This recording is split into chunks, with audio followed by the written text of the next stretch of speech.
Well, I have ripped off yet another bumper. We were pulling on that white van that was down there to get it loaded up, and the frame kind of let loose and yeah, ripped the bumper off. This side's still sort of attached, but yeah, you can see the frame just gave way on both sides here. So I no longer have a bumper or a hitch, and I think the tailgate's kind of messed up too. So that's awesome.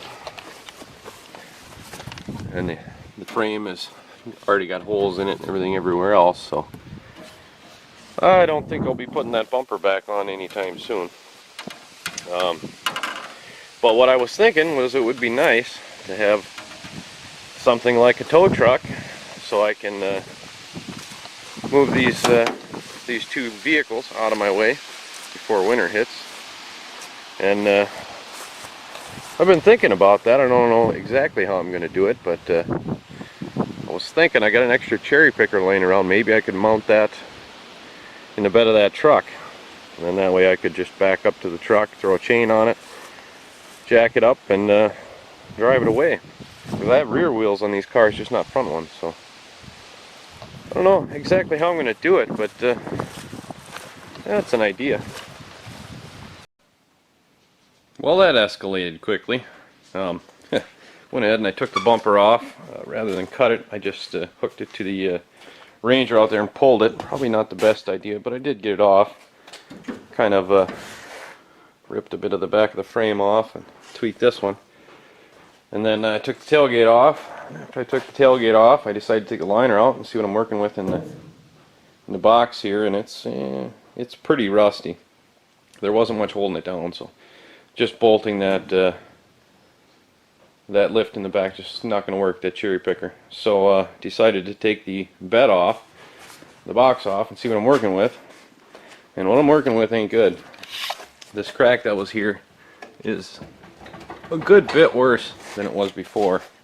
See, the spring is pushing up here, and it's cracked right in through here, and the whole bottom is gone. So I don't know, I'm gonna have to find a way to just patch that up so it works.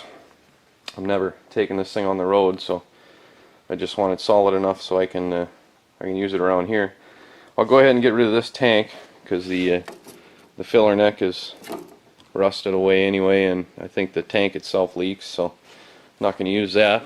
I'll have to straighten up this piece or put a new piece in or something, so I can tie the back end together and have a place to mount the tank. And then I'm going to have to figure out how I'm going to fix that big hole, big crack in the frame. She's not good, but at least I got it apart. A lot easier to work on now. And this side don't look so bad. Yeah, it's pretty sturdy, but the other side's toast. So I'm gonna have to get some plate somewhere and see what I can do to make it work. Alright, I took this down to my uncle's place and had him take a look at it, and we rooted around his shop, and I think we have a plan to fix this now. What we're going to do is he's got some heavy channel sitting in his shop that will fit in between these rails here, so we can go ahead and just take this and cut it off right where the crack is on both sides and get rid of this whole back end part. We can put the channel in, and then he's got some thinner stuff we can use to remount the gas tank here. And he's also got some springs out of a Chevy truck that I think will work, and they're not all broken to pieces like these ones are. And I think I'll take the shackles off that truck too, because these are rusted pretty good, shackles and brackets. And then once I get that new piece of channel on there, I'll just put the other brackets on, and hopefully the front brackets will work for the springs on that other truck, and then I won't have to mess with those because they're still pretty good.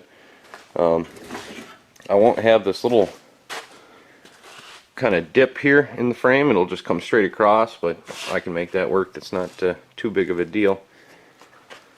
And I'll go ahead and remove that tank, and I'm going to have to take this one out for putting a new frame on. No big deal. And yeah, we should have a good truck. And then we're going to go, I think, with a flatbed on top, just because that thing's shot. And we're also going to extend it. This is 3 foot something, 4 foot, something like that. We're going to come out, he's got a 10-foot piece of channel, so we're going to come out 5 feet on each side from wherever we put it in here.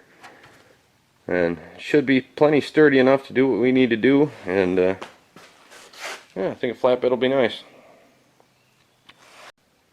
Well, I've made some progress on the truck here. I've got both the gas tanks out, and I also cut the fuel lines up here. I'm going to have to splice them back in because there was a splitter here that went to this tank, and the hose that went to this tank had a leak in it. The only way to fix that is to splice that part out, because it's a hard splice. If it didn't have a leak, I could have just unplugged it, because those lines, once you unplug them, they don't leak. But the secondary line's got a big hole in it for that tank, so I'm going to have to cut that metal splice out of it and then put her back together.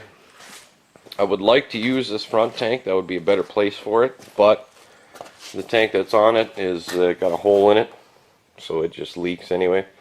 So I'm going to have to go with the rear tank when I put it back together, but that's alright. No big deal there.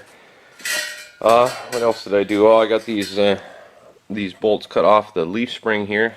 There was just no way they were going to turn out. I don't think I've been able to take out a single bolt yet. I've had to cut just about everything. So now what I've got left to do here is cut these U-bolts out, and I got new ones coming. They're not quite as tall as this, but I think I'll be able to fit everything in, as long as the springs from that other truck are about the same. And then I got to take that little brake line out, and I should be ready then to cut the frame off. And I was looking at it the other day, and I realized that I've got about a ½ an inch divot here, so the back of the frame is going to be about 1 inch overall narrower, which I don't think will be a problem. I'll work around that however I can. Hopefully it won't interfere with mounting the gas tank back here, but you know, I'll burn that bridge when I get there. And then after that, it's just little stuff. I'll take this bracket off this side so I can put it on the new frame, and I'll just clean up the little pieces that are left, and I should be good to go. So I'm going to start cutting these U-bolts out, drop that rear end out of there, and we're good to go. Alright, I've got the frame cut off now, and the U-bolts and everything cut out. Now all I have left to do before I put the rails in is clean up inside here so it can be welded, and then I'll just bolt them into place and make sure they're level, and then it can be welded in. And then I got to go cut the springs off of that Chevy truck, and hopefully they're going to be the right size and they'll work.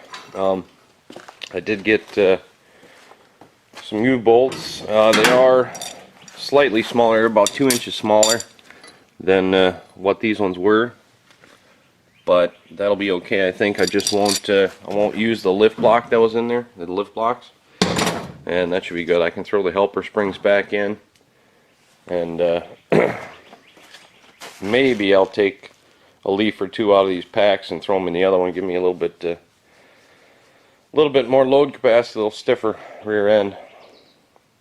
I haven't decided yet, but we'll see when I get that other one cut off what it looks like.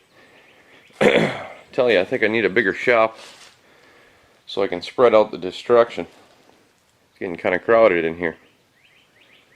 All the things I get myself into.